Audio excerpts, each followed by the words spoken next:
जैसे ही अनादिनाद हमारा माने जो है सार शब्द से मिल जाएगा, श्रुति उसमें काम करने लगेगी और मन उसके संग चलने लगेगा। ओम सोहम ही बोलें, ओम सोहम, ओम सोहम, ओम सोहम।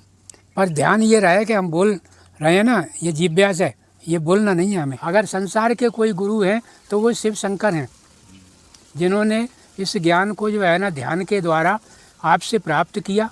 ये रहस्य है। इस रहस्य को यथार्थ सत्य मानना, मान जानना, सुन करके मानना और जानना, और फिर इसको उस प्रभु से मिला देना। ओम नमो नारायण। ये फतेहगढ़ सिद्धाश्रम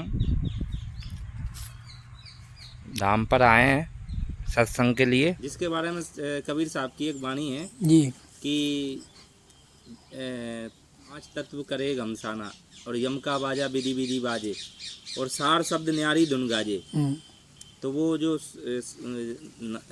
शब्द है, जिस शब्द की बात करिए सार शब्द की, वो अनद से ही मिलाएगा उसको। ओम सद्गुरुदेवाय नमः, श्री गणेशाय नमः, ओम सदाशिव ओमकाराय नमः, ओम सिद्धदेवाय नमः, ओम गुरुर्ब्रह्मा गुरुर्विष्णु गुरुर्देवो महेश्वरा, ओम गुरु साक्षात् पारब्रह्म तस्मै श्री गुरुवे नमः। अखंड मंडलाकारणं व्याप्तं चराचरं गगन सदस्यं तत्पदं गुरुपदं वेदवर्णं वन्दे सदाशिवोंकार नमस्तुते। जहाँ तक हमारी आवाज़ पहुँची है, वहाँ तक के सभी भाइयों से हमारा विशेष निवेदन है कि सबसे पहले हम जो वेद मंत्र बोलेंगे उनके अर्थ को समझने का प्रयास करें, तब कहीं आकर आगे जो है ना माने जो है ना हमसे जुड़ने की माने ईश्वर कृपा हो सकती है। तो ध्यान से सुने। सबसे पहले जो है ना ईश्वर प्रार्थना का मंत्र है, ऋग्वेद के पहले अध्याय का पहला मंत्र है, ओम अग्निमीले पुरोहितम यज्ञस्य देव मृत्युजम होतारम रत्नधातमम। हे ईश्वर, आप अग्नि स्वरूप हो और आप ही सारे ब्रह्मांड के रचयिता हो, और सारे ब्रह्मांड में जो है ना जो भी सत्ता है, आप जो है ना प्रत्येक व्यक्ति के रोम रोम में और इस सृष्टि के चराचर में विद्यमान है। ऐसा माने चारों वेदों ने ही गाया है और 88,000 ऋषियों ने गाया है, और जहाँ तक कि हमने भी उनसे ही सुन कर के माना है। और इसके सबसे पहले प्रादुर्भाव जो है ना करने वाले अगर संसार के कोई गुरु हैं तो वो शिव शंकर हैं, जिन्होंने इस ज्ञान को जो है ना ध्यान के द्वारा आपसे प्राप्त किया, और जो है ना ईश्वर ने उनको जो है ना विशेष उच्च पद दिया। तो उनके बारे में कहते हैं सदा वसंतम। उनका जो माने जो है ना शब्द आया है आरती में, जो शिव ओमकारा आरती है उसमें आया है सदा वसंतम। जो है ना शब्द जो है ना कई बार उनके लिए लग रहा है। जैसे हम अगर प्रार्थना करेंगे उनकी, कर्पूर गौरम करुणावतारम संसार सारम भुजगेंद्र हारम सदा वसंतम हृदयार बिंदे भवम भवामी सहित नमामि। अब इसमें वाचक लुप्तो उपमा अलंकार है। सदा वसंतम जो शब्द है इसमें वाचक लुप्तो उपमा अलंकार है, और ये परिभाषा केवल वेद को पढ़ने वाले को ही समझ में आती है कि वाचक लुप्तो उपमा अलंकार क्या है। इसको समझना इसलिए ज़रूरी हो गया कि सदा वसंतम अगर हमें समझना है, लोग आज तो बसंत ऋतु के माध्यम से इस शब्द को सुन करके जो है ना मोटे से अर्थ को लगा लेती हैं, हालांकि अर्थ इसका भी वही है, बसंत का अर्थ भी वही है। जो सदा वसंतम मतलब जो है ना भगवान शिव शंकर जो है ना माने ध्यान में रहते थे, पर ये सृष्टि से है, और वो ध्यान से है सदा वसंतम। हाँ। ये सृष्टि का घोतक है, इसीलिए वाचक लुप्तो उपमा अलंकार इसमें लगा हुआ है। वाचक कहता है कि इसमें एक लुप्तो उपमा अलंकार है, और वो क्या है? सृष्टि का। अभी जो मधुमास है इस समय जो है ना, इस मधुमास में जो है ना, सारी सृष्टि में मतलब जो है ना, माने जो है ना पुष्प आने की 1 महीने तक जो है ना विशेषता रहेगी। इस महीने में मधुमास में पुष्प आएंगे, और उनका जो है ना, जो मैल है ना, पुराने पत्ते झड़ जाना, कई पेड़ों की खाल झड़ जाना इत्यादि, मतलब जो है गंदगी जो है ना वनस्पतियों की जो है ना, सब जो है ना हट जाती है, और नए उनमें फूल पत्ते आते हैं। और वो क्यों आते हैं? इस कारण को हमें सृष्टि से समझना है। जब आप सृष्टि के बारे में समझ जाओगे तो अपनी आत्मा और परमात्मा के बारे में समझ में आ जाएगी आपको। सृष्टि का ये नियम है कि वो जो है ना, माने पुराने जो है ना चोला को छोड़ करके और जो है ना नए चोला को धारण करती है। और इसका धारण करने का जो है प्रमाण क्या है, कारण क्या है? इनमें घर्षण होता है, सब में आत्मा है। ये जितनी भी वनस्पति खड़ी हैं इनमें आत्माएं हैं। और जिस तरह से स्त्री पुरुष रमण करते हैं और वो गर्भ धारण करती हैं स्त्रियां, इसी तरह से इनमें जो स्त्रीलिंग जो पौधे हैं वो जो है पुरुष लिंग से जो है ना गर्भ धारण करते हैं आकर्षण के द्वारा। जैसे वायु चलता है और वायु के द्वारा इनको जो है ना वो गर्भ करने की शक्ति मिलती है, और उससे जो है ना ये गर्भित होते हैं। और फिर जो है इनमें फूल आना, फल आना इत्यादि। जैसे ये को आम के बोर लग रहे हैं, जगह जगह जो है ना, माने जो है ना छोले के फूल आ रहे हैं, टेसू, और जो है ना क्या कहते हैं ये सेमर के फूल आ रहे हैं। माने जितनी भी प्रजातियाँ अधिकांश जो है ना फूल अब आना शुरू हो जाएगा। जबकि गर्मी में दुनिया भर की वनस्पतियाँ सूखती हैं, लेकिन इस वनस्पति में जो सृष्टि के द्वारा है वो जो है ना माने गर्भित होकर के जो है ना फूलने लगती हैं। तो इस आधार से जो है ना इस बसंत का मतलब जो है सृष्टि के माने जानने वाले ऋषियों ने जो है ना प्रादुर्भाव माने अपने शब्दों से किया है कि ये बसंत ऋतु में जिस तरह से जो है ना ये सृष्टि गर्भित होती है, इसी तरह से जो है ना माने जो है ना ये जो है ना इनका मिलान होता है। माने शिशन से शिशन का मिलान होना। ये तो हो गया सृष्टि के बारे में। वाचक लुप्तो उपमा अलंकार यहाँ पूरा हो गया। अब इसके ही आधार से समझाया है उपमा दे करके कि मेरी आत्मा, भाई मैं आपसे कहूँ जोर दे के, मैं भी तो हूँ उस रास्ते में। भाई जिस रास्ते पे आपको जाना है मुझे भी जाना है उसी रास्ते पे। तो मेरी आत्मा को परमात्मा से मिलाना है। और जब हम अपनी आत्मा को परमात्मा से मिला सकेंगे, यानी परमात्मा के दर्शन कर सकेंगे, तब हम सदा वसंतम हृदयार बिंदी, ये हृदय में वो बिंदु है, ईश्वर अंश जीव अविनाशी, ये रहस्य है।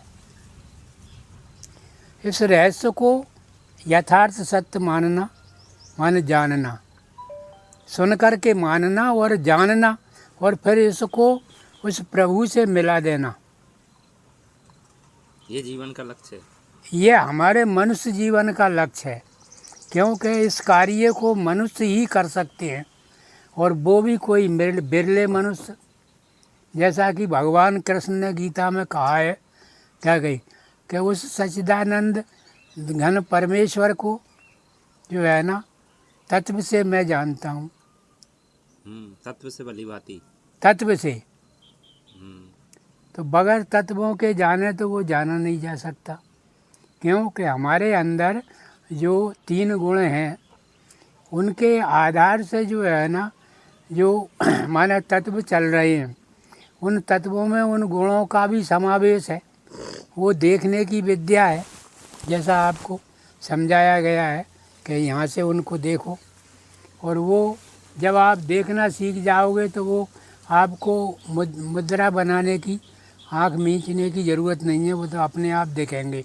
और उन्हीं तत्वों को देखते देखते आप आत्मा का दर्शन करेंगे जो आपके अंदर विराजमान है, जिसको हृदयार बिंदे कहा है शिव शंकर ने, और ऋषियों ने कहा है कि वो शिव शंकर ही उसको जगाते हैं ध्यान के द्वारा, और शिव में माने जाके लीन होते हैं, जिसको ब्रह्मलीन होना लिखा है कई साधुओं को कि वो तो ब्रह्मलीन हो गए। तो ब्रह्मलीन होना, मोक्ष को प्राप्त करना, ये मनुष्य का जो है ना बस का काम है। मनुष्य इसके लिए कर सकता है मनुष्य इसके लिए कर सकता है, लेकिन कोई कोई जो प्रयास करेगा, जैसे संदीपनी आश्रम में जो है ना पढ़ने गए थे भगवान कृष्ण, सुदामा भी गए थे, लेकिन कृष्ण राजा बने और जो है ना सुदामा जो है ना भिक्षावृत्ति करते रहे, कितने गरीब बने। आखिरकार कृष्ण ने जो भी उनको बाद में दिया वो संतुष्टिजनक है। बाकी ये है कि कुल मिला के एक ही गुरु के चेलों का अंतर है। कहने का भाव ये है कि आप किसी भी गुरुकुल में चले जाइए, कहीं भी जाकर दीक्षा ले लीजिए अच्छे से अच्छे संत से, वो भले ही आपको बैठ करके एक एक अक्षर पढ़ा दें, लेकिन आपकी स्वयं की कोशिश, जिज्ञासा पढ़ने पे और धारणा, पहले तो आप जिज्ञासु बनेंगे कि मैं भक्त बनूं, इसके बाद फिर आपकी धारणा बनेगी कि मुझे ईश्वर को प्राप्त करना है, ब्रह्मलीन होना है, अपनी आत्मा को परमात्मा से मिलाना है। अब आगे का विषय यहाँ से बढ़ता है, ज़्यादा विस्तार से पीछे का इसलिए नहीं कहा गया कि तुम कबीर पंथ में बैठे हो, कम से कम तुम्हें आधी पढ़ाई तो हो ही गई। इसमें भी सुरती योग का ज्ञान है कबीर पंथ में, लेकिन वो भीतर ही भीतर रह गए, शरीर के भीतर ही भीतर करो। जबकि श्रुति योग का अर्थ है हमारी सुरती माता जो है ना, वो मन के योग से, मन की गति से ईश्वर में जाके मिला दी। इन दोनों का संबंध है, सुरति और मन का योग। तो वो ये दोनों ही जा सकते हैं वहाँ तक, शरीर नहीं जा सकता, ये नहीं बैठा रहेगा, ये हमें मेहनत करना पड़ेगी। तो मेरी भाषा को जितने भी जिज्ञासु इस समय सुन रहे हैं, उन सबको ये मतलब जो है ना मेरा निवेदन है कि आप श्रुति योग को प्राप्त करके ईश्वर से मिलने का प्रयास करो। प्रयत्न करना कोई बुरी बात नहीं है। बाकी जो है ना सफल हो गए तो आप फर्स्ट क्लास में पास हो जाएंगे। यही है स्वयं को जानना, स्वयं माने जो है ना कोशिश करोगे। हाँ नहीं, स्वयं को जानना भी यही है। अब इसके लिए सुनिए, सबसे पहला पाठ कहाँ से शुरू होता है, अर्थ समझिए कि हे ईश्वर, आप अग्नि स्वरूप हो और आपने ही जो है ना अपनी जो है सामर्थ्य से इस सृष्टि का जो है ना माने पूरे ब्रह्मांड का जो है ना निर्माण किया है, और आप ही इस ब्रह्मांड को चला रहे हो। तो इतने माने आधार को मैं जान करके, सर्वशक्तिमान आपको मान करके आपसे प्रार्थना करता हूँ कि मैं जो है ना आपसे मिलने का प्रयास करूँ, माने कर रहा हूँ। ये हो गया मैं जिज्ञासु। अब सबसे पहले जो है ना जिज्ञासु होने के बाद हमें क्या ज़रूरत पड़ेगी, हमारे अंदर जो दुर्गुण हैं, जिनसे मतलब जो है ना हम मतलब परेशान हैं दुर्गुणों से। क्यों कि खराब चीज़ तो जो है ना कोई माने जो है ना काम में आएगी नहीं। अगर हम खराब चीज़ को ना हटावें, हमारे मतलब खराब अवयवों को ना हटावें, खराब विचारों को ना हटावें, हमारे खराब जो भोजन है उनको ना हटावें, यानी बंद ना करें, यानी परहेज ना करें, तो ईश्वर के गुण गाने से क्या होगा। अच्छी चीज पहला सिद्धांत है किया परहेज नहीं तो ईश्वर के गुण गाने से क्या होगा। कह गई माने कर्म खोटे हैं तो ईश्वर के गुण गाने से क्या होगा। और हमने अगर किया परहेज नहीं तो दवा खाने से क्या होगा। तो ये सिद्धांत है इस जीवन का कि अगर हमको रोग ही से बचना है, रोगों से, तो परहेज करना पड़ेगा, दवाइयाँ भी खाना पड़ेगा। और अगर हमको ईश्वर से मिलना है तो बुरे कर्म छोड़ना पड़ेगा। ये परहेज है, परहेज है जी। परमात्मा प्राप्ति हाँ, के। तो इसके लिए अगला मंत्र सुनिए आप। ओम विश्वानि देव सवितर दुरितानि पराशुभ यद भद्रन तन्ने आशुभ। अब ये क्या कह रहा है मंत्र? हे विश्व के रचने वाले, ब्रह्मांड के रचयिता ईश्वर, मैं आपसे प्रार्थना करता हूँ कि आप मेरे सारे दुर्गुणों को दूर कर दो, क्योंकि मेरी तो सामर्थ्य है नहीं, मैं तो फंसा हुआ हूँ दलदल में। आपके सहारे के बगैर जो है ना, माने ये संभव नहीं हो पाएगा। इसलिए आप ही सामर्थ्यवान हो, आप मुझे जो है ना इन बुरे कर्मों से बचाइए। ये हुई प्रार्थना। एक प्रार्थना। दूसरी प्रार्थना सुनिए। ओम हिरण्यगर्भा संवर्ततागरे भूतस्य जाता पतिरेके आसीत् सादधार पृथ्वीं ध्याम तेमां कस्मै देवाय हविषा विधिम। अब भक्त क्या कह रहा है इनको मैंने हटाने की मांगने के बाद कि हे प्रभु, हिरण्यगर्भ ये सारा बैराट जो है ना, जिसमें जो है इस पृथ्वी से लेकर के माने आगे जो है ना चंद्रलोक है, सूर्यलोक है, ब्रह्मलोक है, बृहस्पति लोक है, इत्यादि अनेक लोकांतरों से जो है ना मुझे ऊपर की ओर ले जाने वाले जो है ना, माने जो है ना आपकी सामर्थ्य से जो है ना ये कार्य मेरा बन सकता है, वैसे मैं सक्षम नहीं हूँ। फिर आगे क्या कहता है वो भक्त? ओम आत्मदा, माने अपनी आत्मा के बारे में कह रहा है। ओम आत्मदा बलदा यस्य विश्व उपासते प्रसीसम यस्य देवा यस्य छाया अमृतम यस्य मृत्यु कस्मै देवाय हविषा विधिम। हे परमात्मा, मेरी आत्मा को जो है ना इतना बल दो आप, जिससे कि मैं इस ब्रह्मांड के सभी जो है ना ऊंचाइयों को तय करके आपके सत्यलोक में प्रवेश कर सकूं। और तो कोई सामर्थ्य है ही नहीं है इस काम में। अपन जो है ना ये छोटी छोटी जगह जो है ना चले जाते हैं, तो ये सब जो है ना बता सकते हैं आपको, बाकी सामर्थ्य कोई नहीं है इसमें।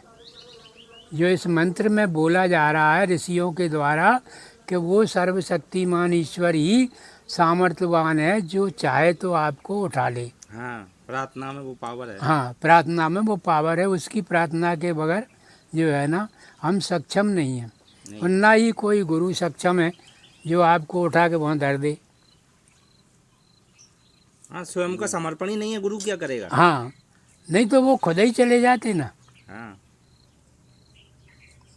भाई जितने भी लोग जो है ना ये दीक्षा दे रहे हैं, वो जो है अगर प्राप्त कर लेते तो वो तो ब्रह्मलीन हो ही जाते है। तो ये सोचने का विषय है, और सोचने के बाद जो है हमें क्या करना है ये निर्णय करने का विषय है। अब मैं इससे आगे की बात इसलिए नहीं बोलूँगा कि वो जो है ना माने मेरे बस के बाहर है, क्योंकि उम्र के हिसाब से जो है ना ज़्यादा बनता नहीं है। सही बात। और एक और बात होती है कि किसी भी घड़े में आप जो है ना ज़रूरत से ज़्यादा भर दो तो फिर वो कचरा बन जाता है। फिर उसमें जो है ना भरने की गुंजाइश ही नहीं रहती है। हाँ, मैंने तो यही बताया आपने कि जो प्रार्थना में वो शक्ति है, हाँ, कि आप उस परम तत्व को पा सकते हो। वही जब तक जो है ना एक एक मंत्र का आप अर्थ सहित माने समझने का प्रयास नहीं करेंगे, समझ के जीवन में उतारेंगे नहीं। हाँ, और उसको भी जो है ना फिर आगे बढ़ाएंगे, तब जाके आपका माने जो है ना आत्मा जो है ना माने उपासना में बढ़ेगा। उपासना का अर्थ होता है एक जो है ना माने जो है ना ध्यान में बैठ कर के भी धारणा को जो है ना एकाग्र करके जो है ना उपासना करना, ईश्वर की तरफ जो है बढ़ना। अब आप कितना बढ़ सकते हो ये आपको कोशिश रोज़ करना है। अब मैं कहता रहा और आपने कोशिश की नहीं तो आपका यहाँ तक आने का समय भी व्यर्थ गया। ये तो जब तक उसकी धारणा ये ना बने कि ईश्वर मुझे देख रहा है, तब तक जो है ना वो सुधर नहीं सकता। यानी उसके दुर्गुण दुर्व्यसन जो है ना सुधारने वाली कोई भी ताकत नहीं है, ना कोई गुरु है जो उसको सुधार सके। वो स्वयं गुरु बनेगा, उसकी आत्मा से परमात्मा को मान लेगा कि मेरे अंदर परमात्मा है और मैं परमात्मा की शक्ति को जो है ना मैंने लेकर के चल रहा हूँ। ये जीवात्मा उन्हीं की देन है और वो देख रहे हैं। और वो गुरु बनेंगे, वो विवेक, उसका विवेक बनेगा गुरु। बस विवेक ही गुरु बनेगा। हमारी जो खोज है वो ईश्वर के सानिध्य में ले जाने वाले संतों की है। तो ऐसे संतों को हमें जो है ना माने खोजना है जो हमें ईश्वर का दर्शन करा दें। अगर वो बैठ कर के हमारे साथ करा दें तो फिर तो आओ भाग्य हैं हमारे, कुछ नहीं क्या है। क्योंकि बता के चल दिए या आप पूछ के आ गए और घर प्रयास करोगे तो उतना सफल नहीं होगे। तो जो अभी जो झीनी झीनी आवाज और अनहद नाद में अंतर है क्या? अभी अंतर क्या है माने जो है ना जो आवाज़ है हो रही है ना वो एक तरह की नहीं है, अलग अलग है। हाँ, जैसे यहाँ से नाभि कुंड से जो है ना साधक चलता है तो यहाँ की आवाज़ अलग है। मैं इन पर विस्तार इसलिए नहीं डालना चाहता हूँ कि इनकी ज़रूरत नहीं है हमें। नहीं, ये तो जिस जगह हम जाना चाहते हैं हाँ, ये पूछा है। ईश्वर के सानिध्य में, इनमें काहे को उलझे रहे हैं हम। नहीं ये जैसे आवाज़ जहाँ की आपने पहचान ली, फिर आप जहाँ आ गए, जहाँ आ गए, यहाँ आ गए, जहाँ आ गए, जहाँ आ गए। तो इन सब आवाज़ों को आप अगर जो है सुनते भी रहे और पहचान भी सके भली भांति और इनमें भजन भी कर सके तो भी आप रहे तो मतलब शरीर में ही। जब आप जहाँ से नहीं जाओगे शरीर को मैंने जो है ना छोड़ करके, तब तक मोक्ष में कैसे आप सम्मिलित होगे। आपको तो मोक्ष चाहिए ना। आपका लक्ष्य है आत्मा को परमात्मा से मिलाना। तो उस लक्ष्य को प्राप्त अगर करना है तो इधर की बातें आप बिल्कुल छोड़ दो। अनहद नाद से भी आगे जाओ, ज़रूरत ही नहीं है इनकी तो भाई। आपको तो आगे जाना है। जैसे ही अनाद नाद हमारा माने जो है सार शब्द से मिल जाएगा, सुरती उसमें काम करने लगेगी और मन उसके संग चलने लगेगा। सुरत समानी शब्द में ताको काल ना का है ना। तो खास तो हमें जो है ना इन दो चीज़ों को देखना है, सुरती और मन। हमारी जो सुरती है ना उस पर जोड़ देना है। हाँ, उसको समझना है पहले तो। अच्छा। और और मन को उसके साथ जोड़ना है, निर्मल मन को। तो अब आप देखिए ओम शो ओम शो ओम शो ओम शो ओम शोम ओम शोम ओम शोम। इस समय भी ये आपको कम समझ में आएगी क्योंकि ये वातावरण जो है ना इस समय जो है ना माने दिन का है, ध्वनि हो रही है, इसमें जो है तमाम ध्वनियाँ सम्मिलित हैं।